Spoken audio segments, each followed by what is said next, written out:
At the March Airfield base.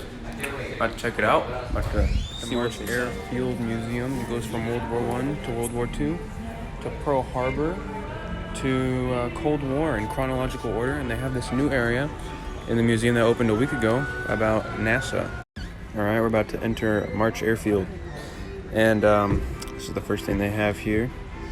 It was built in early 1917 with $640 million.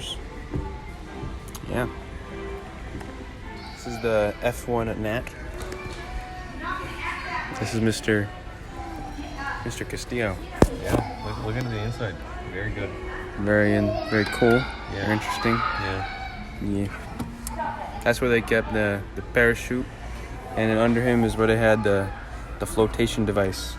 Yeah, it's very uncomfortable. And that's why it looks so uncomfortable. Here we see the founder of the field, Frank Miller and Hiram Johnson. Very cool. March Airfield Base was founded in 1917, around World War I, and was founded in Riverside, California. Became known as March Field Base. And here we're about to board an airplane. Come on, Adam. Look, we have a visitor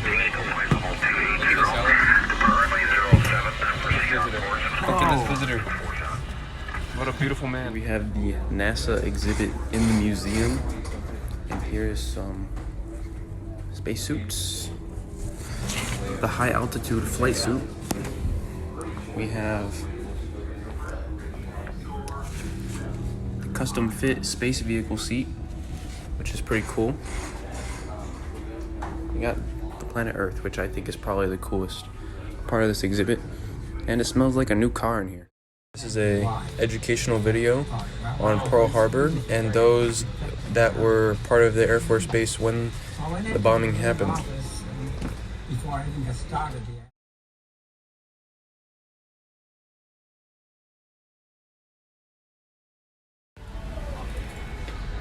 Here we have a tutorial on how to ditch a plane if it crashes into the water and to get your flotation device safely.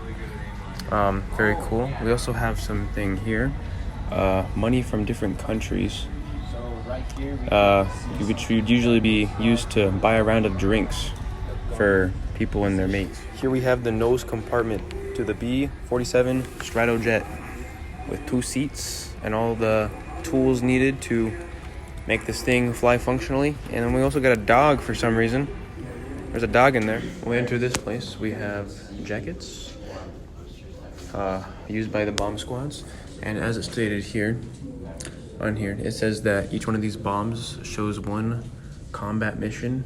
For example, this man, this sergeant, completed 40 bombing missions, which is quite impressive, honestly.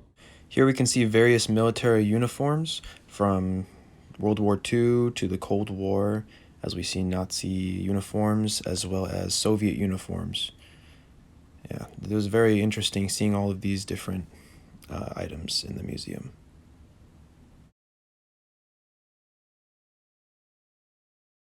Here we have a 30mm aerial cannon, and here's the weight, length, caliber, barrels. It's pretty cool.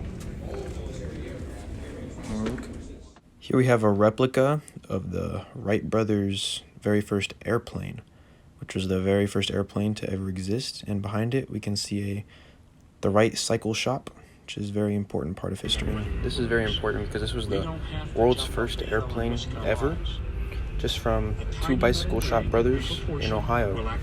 And I think it's very interesting that that bicycle shop turned into the world's first. We have the first machine gun fired from an aircraft, the Lewis gun. And here we have an honorable service certificate. The last exhibit in the museum where they have the medals of honor throughout the years.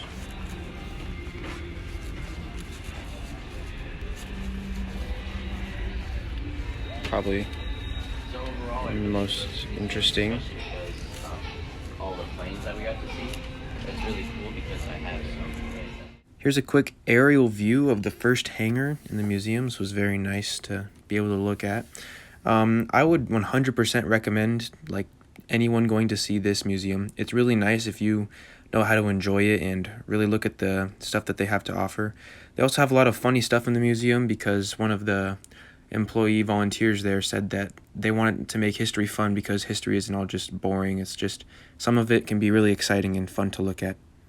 Some basic information about the March Airfield Reserve is that it used to be a training station and a refueling station for these nice planes you see here. This plane that I was talking about earlier, the SR-71A Blackbird, is the fastest air-breathing manned aircraft in the world, which is quite impressive. It's the biggest aircraft in this building. We got the Chick-fil-A menu, Times of War.